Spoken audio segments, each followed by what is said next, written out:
Mesdames et messieurs, bonjour. Voici le rendez-vous du journal en français. Vous êtes sur la plateforme de la télévision Renaissance. Les résolutions proposées par les différents groupes auprès de la Commission des droits de l'homme et des Nations Unies sont différentes. Celle du groupe Afrique est moins crédible du moment qu'elle semble faire croire aux gens que le pouvoir de Bujumbura peut juger les crimes qu'il a commis lui-même. Pour celle de l'Union européenne, elle vise à la condamnation des auteurs des crimes par des cours compétentes, comme l'explique Maître Armel Niongere, l'un des avocats des victimes des crimes commis au Burundi depuis 2015. Suivez Maître Armel Niongere. Hier après-midi a été adoptée une résolution présentée par le groupe Afrique au niveau du Conseil des droits de l'homme et a été adoptée. Et cette résolution concerne le point 2 de la résolution, qui concerne le déploiement d'un groupe de 3 experts indépendants qui sera nommé par le haut-commissaire aux droits de l'homme. Et ce groupe d'experts devrait collaborer avec le gouvernement du Burundi, devrait même envoyer des rapports de monitoring des violations des droits de l'homme aux autorités burundaises. Vous voyez que si un tel mécanisme qui donne un rapport sur les violations des droits de l'homme au gouvernement du Burundi, aux autorités burundaises, leur indépendance est mise en cause. Parce qu'on voit qu'il n'y a pas une justice au Burundi, il n'y a pas une justice indépendante et impartiale qui peut poursuivre les auteurs de crimes. Parce que les auteurs de crimes sont des hautes autorités du pays, les agents de services de renseignement, les personnels de haut gradés de la police et de l'armée, la présidence, tout cela ne pouvait pas être poursuivi par une justice comme vous savez, une justice burundaise. Donc c'est pour cela que l'Union européenne a continué à présenter sa position, sa résolution aujourd'hui à 11h du matin. Il va présenter une résolution concernant le point 4 qui concerne le renouvellement du mandat de la commission d'enquête des Nations Unies pour un mandat d'1 année. Donc c'est pour demander à ce que cette commission qui a osé faire le monitoring et arriver même à dire que les crimes qui sont commis au Burundi sont des crimes contre l'humanité. Et la commission a déjà cité le présumé auteur de ces crimes. Il a dit le regret de la police, les services nationaux de renseignement et la présidence. C'est la première fois depuis la création des commissions au Burundi. C'est une bonne nouvelle de voir que la résolution de l'Union européenne a été adoptée puisqu'elle valide le rapport des experts des Nations Unies dirigé par Fatou Ugeregouze. Maître Armel Niongere lève la confusion pour ceux qui pensent que ces résolutions peuvent influencer le travail de la Cour pénale internationale. Il précise qu'il s'agit d'une cour indépendante qui ne considère que la nature des crimes, encore une fois, Maître Armel Niongere. Et la prolongation du mandat de la commission d'enquête des Nations Unies, d'abord c'est pour montrer que cette commission a fait un travail extraordinaire, a bien travaillé. C'est pour donner encore le temps à ce que cette commission puisse arriver là où il n'a pas arrivé lors du précédent mandat.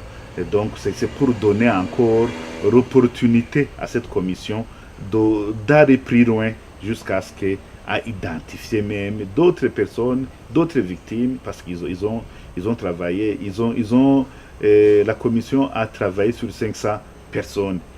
Alors qu'il y a plus de 2000, 3000 victimes, il y a beaucoup de disparitions forcées, il y a beaucoup d'exécutions extrajudiciaires.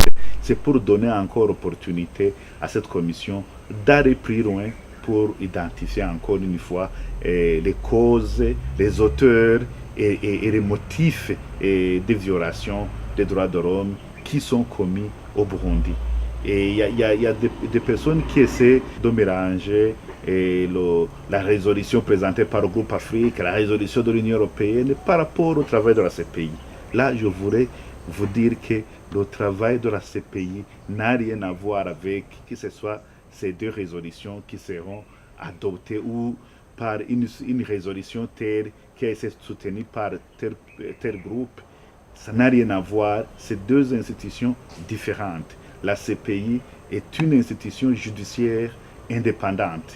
Il ne devrait pas, la CPI, pour agir, il analyse si les crimes qui sont commis dans un pays tel par rapport au Burundi, si les crimes qui sont commis au Burundi relèvent de la compétence de la CPI. Là, la CPI pourra bouger. La résolution de l'Union européenne a été adoptée vers 11h30 de ce vendredi par 22 voix contre 11 qui ont dit non et 11 se sont abstenus. Cette résolution donnait le droit de prolongation des enquêtes des experts des Nations Unies. Le Conseil national de la communication CNC a retiré l'autorisation d'exploitation aux radios RSF Bonesha FM, la radio publique africaine RPA et à la radio-télévision Renaissance. C'était ce mercredi après 3 mois de mise en garde que ces radios doivent régler le contentieux qu'elles ont avec la justice burundaise.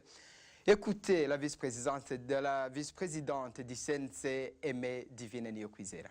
Après avoir constaté que jusqu'aujourd'hui, certains organes de presse n'ont pas de convention avec le CNC, d'autres n'ont pas de cahier de charges signé ou actualisé, et cela malgré les appels répétitifs du CNC, l'Assemblée plénière du Conseil national de la communication a décidé ce qui suit. Les émissions de la radio CCIB FM+, sont suspendues pour une période de 3 mois à partir du lundi 2 octobre 2017, suite à la diffusion d'un contenu éditorial jugé contraire à l'éthique professionnelle et à la loi régissant la presse. La même décision de retrait de l'autorisation d'exploitation concerne également les stations de radio et de télévision suivantes pour n'avoir pas respecté leur cahier de charges et d'autres pour n'avoir pas réglé leur dossier judiciaire dans les délais donnés par le Conseil national de la communication. Il s'agit de la radio Bonesha FM, la radio publique africaine, la radio Renaissance et la télévision Renaissance. Et quant au concerné, Patrick Ndouimana, ancien directeur de la radio Bonesha FM, il indique qu'il s'agit d'une mesure arbitraire qui ne vise qu'à faire taire toute voix discordante. Il n'appartient pas aux responsables de ces médias de régler ces contentieux qui restent par ailleurs en secret. On l'écoute, Patrick Ndouimana. Le gouvernement burundais, le régime burundais, ne veut plus de médias indépendants au Burundi. C'est ce que ça signifie. Cette mesure du CNC, elle ne me surprend pas, mais de l'autre côté, elle me surprend. Parce que le CNC avait donné 3 mois à ces 3 médias qui ont vu leur licence d'exploitation donc annulée, pour qu'ils puissent régler un contentieux qu'ils ont avec la justice. Déjà à ce niveau, c'est flou. Est-ce que c'est à ces médias de régler une affaire de justice si jamais il y a quelque chose qui les poursuit, si jamais il y a un dossier qui les poursuit? Mais à ma connaissance, j'ai toujours demandé à mes collègues de Bonesha, avez-vous été convoqué un jour devant un magistrat, devant le procureur, pour vous exprimer sur un dossier qui a tel numéro, et est-ce qu'on vous a exposé les charges qui vous poursuivent? Jamais. Alors, quand vous dites 3 mois viennent d'expirer, et vous n'avez pas encore réglé le contentieux avec la justice, donc vous êtes suspendu définitivement. Ça n'a pas de sens. Ça n'a pas de sens. Donc pour moi, je dirais que c'est une voie choisie par le régime burundais depuis un certain temps. Donc, il ne veut plus de médias libres et indépendants au Burundi. Il ne veut que des médias qui parlent ce que le régime veut.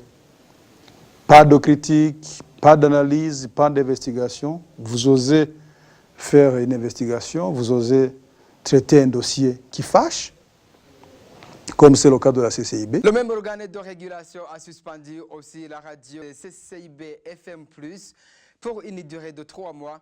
Le CNC accuse cette radio d'avoir diffusé un éditorial jugé non conforme à l'éthique. Est-ce que ni Patrick Ndouimana, l'éditorial était digne de nom? Aucune insulte ni un manquement à l'éthique du métier.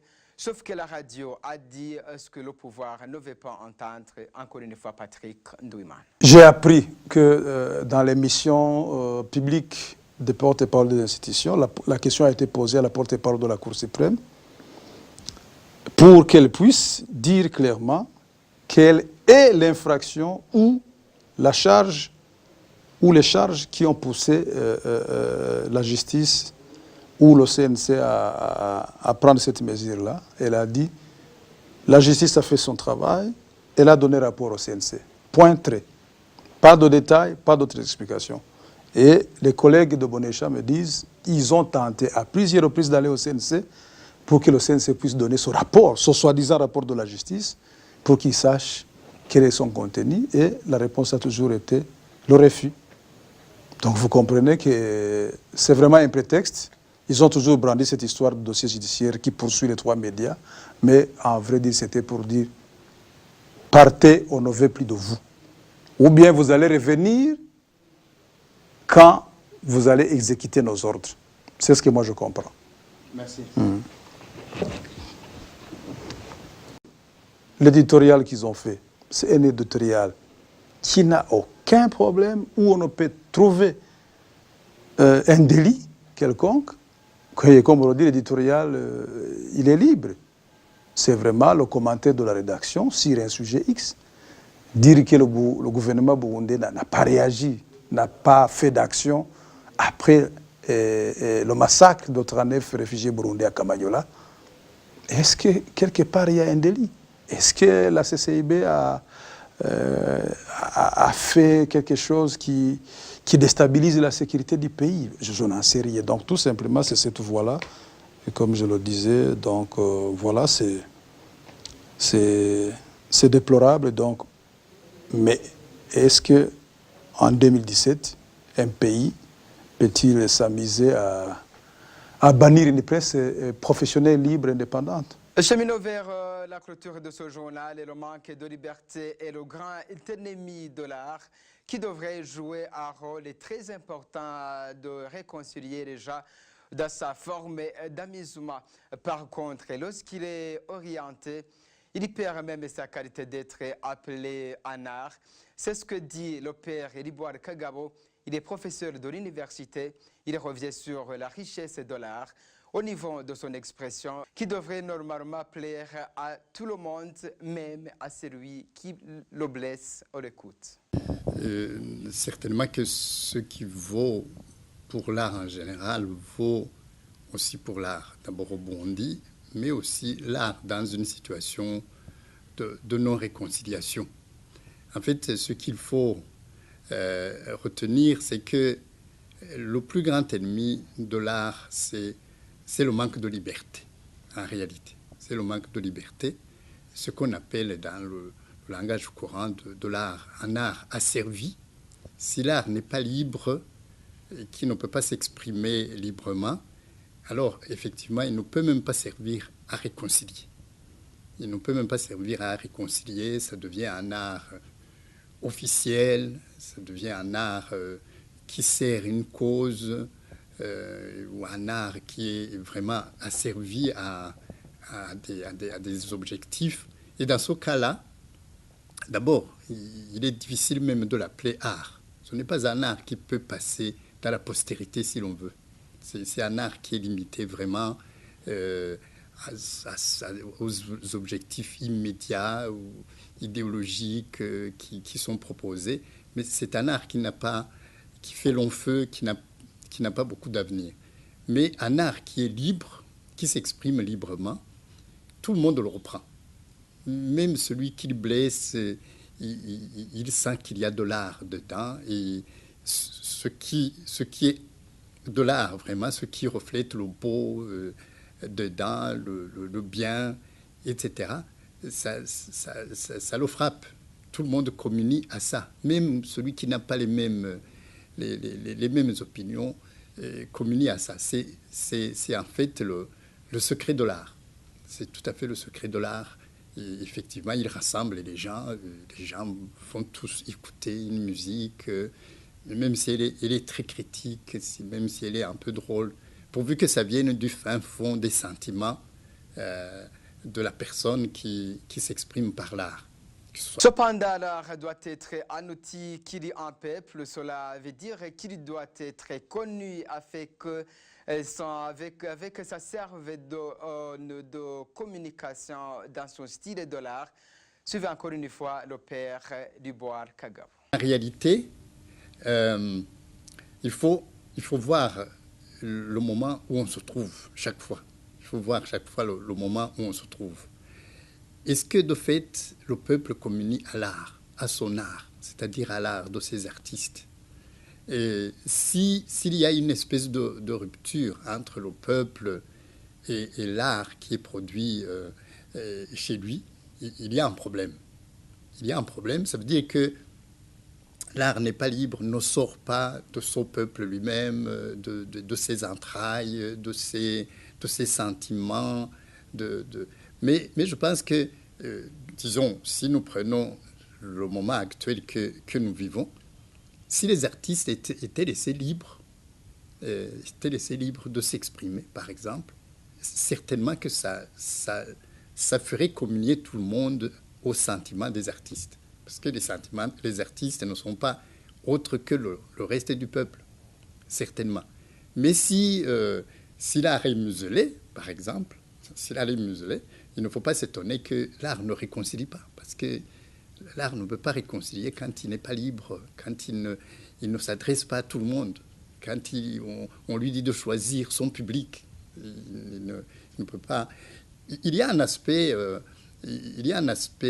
étonnant de l'art que même lorsqu'il est critique, et même profondément critique, alors là on va dire, ces artistes-là, ils ne sont pas...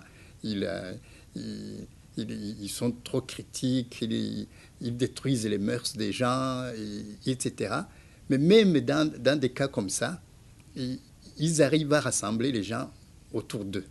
Alors, moi je crois que si les artistes s'expriment librement, alors ils réconcilient forcément les gens. Ils font que les gens se rencontrent sur les mêmes sentiments, communient au même malheur, et au même bonheur, aux mêmes joies, etc. Rient de la même façon, rient de la même chose, et pleurent pour les mêmes choses, etc. Et réconcilient les gens, les amènent au même sentiment. Au même sentiment, quels que soient les types de sentiments. Voilà, c'est ce que prend fait ce journal. Merci de nous avoir suivis. Au revoir, à la prochaine.